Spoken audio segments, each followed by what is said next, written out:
कक्षा 9 के सभी छात्र छात्राएं ये महत्वपूर्ण प्रश्न देखें और वीडियो को लाइक करें, चैनल को सब्सक्राइब। अब मैं केवल प्रश्न बोल रहा हूँ और उनके उत्तर देखिएगा। भारतेंदु युग के लेखक हैं भारतेंदु हरिश्चंद्र। दूसरा है इंदुमती किस विद्या की रचना है? कहानी। दीपदान एकांकी के रचनाकार हैं रामकुमार वर्मा, डॉक्टर रामकुमार वर्मा। भारतेंदु के पूर्व हिंदी गद्य के प्रमुख लेखक थे। कौन थे? बालमुकुंद गुप्त। अब इसमें आगे चलते हैं। आदिकाल को अन्य किस नाम से जाना जाता है? वीर गाथा काल के नाम से जाना जाता है। पृथ्वीराज रासो के रचनाकार हैं चंद्रबरदाई। किस काल को हिंदी साहित्य का स्वर्ण युग कहा जाता है? भक्ति काल को। बीजक के रचनाकार हैं कबीरदास। मैं सत्य हूँ सखे सुकुमार, सत जानो मुझ में रस है, इसमें शांत रस है। अब इसके बाद में आगे चलते हैं। आगे जो प्रश्न दिया है, रहीमन पानी राखे पानी बिन सब सून, इसमें मात्राएं पूछ रहा है। तो मात्राएं इसमें 11 और 12 है। चारू चंचल की किरणें खेल रही है जल थल में, इसमें क्या पूछ रहा है? इसमें अलंकार पूछ रहा है। इसमें यमक अलंकार है। अब आपका ये जो है, अब आगे प्रति दिन में समास है अवयवी भाव। पति पत्नी के बीच किस विराम चिन्ह का प्रयोग हुआ है? योजक। आग शब्द का तत्सम रूप है अग्नि। अनुराग का विलोम शब्द है विराग। और नभ अंबर व्योम आदि पर्यायवाची शब्द है। विद्यालय का संधि है विद्या जमा आल्य। और रमय का स्वरूप है राम का, तृतीया विभक्ति है। पठंती रूप है बहुवचन का, बहुवचन है लट लकार बहुवचन। इसके बाद में धातु लट लकार प्रथम एक वचन का रूप बताइए। ये होगा गच्छति। अब चलते हैं। ये इस पैराग्राफ को चाहे तो आप कर सकते हैं या फिर जो है दूसरा पैराग्राफ देख सकते हैं। दूसरा पैराग्राफ भी दिया गया है, ये गद्यांश से है, इसमें तो प्रश्नों के उत्तर छांटने हैं। इसमें सबसे पहले जो दिया गया है वो दिया गया है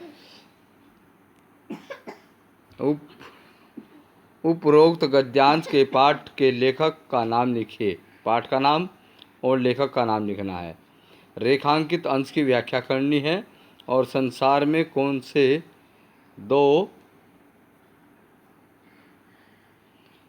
दो शक्तियाँ हैं?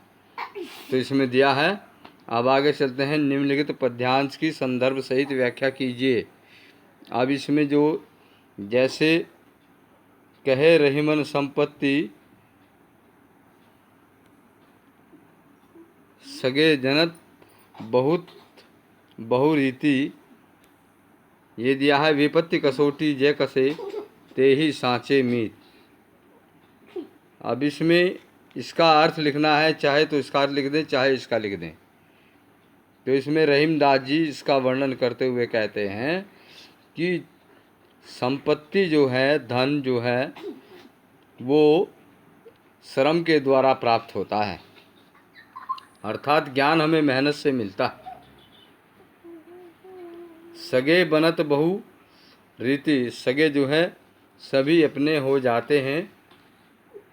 विपत्ति कसौटी जय कसे ते ही सांचे मीत, जो विपत्ति के समय काम आते हैं वही सच्चे मीत होते हैं, सच्चे भ्राता होते हैं, भाई होते हैं। इसी में से चाहे तो ये लिख दे चाहे दूसरा लिख दीजिएगा। अब दिया है निम्नलिखित संस्कृत गद्यांश तथा पद्यांश का हिंदी में अनुवाद करना है संदर्भ सहित। मैं बताया था आपको श्री कृष्ण के मामा कंस अत्याचारी शासक था। उसने अपनी बहन देवकी का विवाह श्री वसुदेव के साथ किया।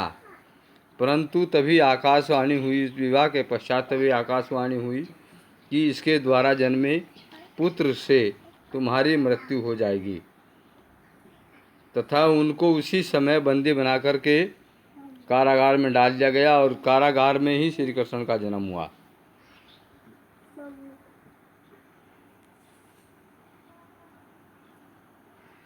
अब आगे चलते हैं। इसमें मातृभूमि के लिए द्वितीय सर्ग लिखना है, 80 शब्दों का होना चाहिए।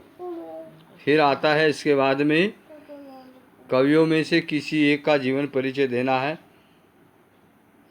एक एक की रचना लिखनी है। मीराबाई है, मैथिली शरण गुप्त है और हरिवंश राय बच्चन। तो वासुदेव शरण अग्रवाल तो इंटर में है, वैसे मीराबाई जो है आप याद कर सकते हैं।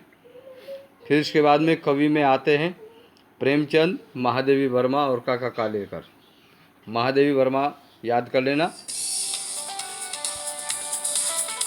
अब इसके बाद में अपनी पाठ्य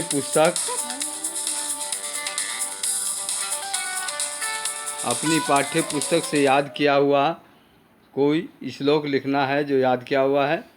फिर इन वाक्यों के उत्तर देने हैं। ईश्वर से क्या स्वरूप अस्ति, ईश्वर का कौन से स्वरूप है।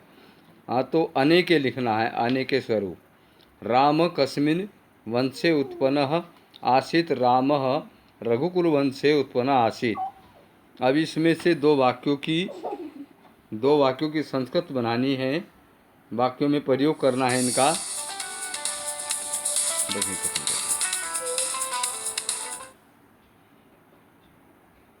तो शेष इसमें जो है ईद का चांद होना, अंधे की लाठी, इनके वाक्यों में प्रयोग करने हैं।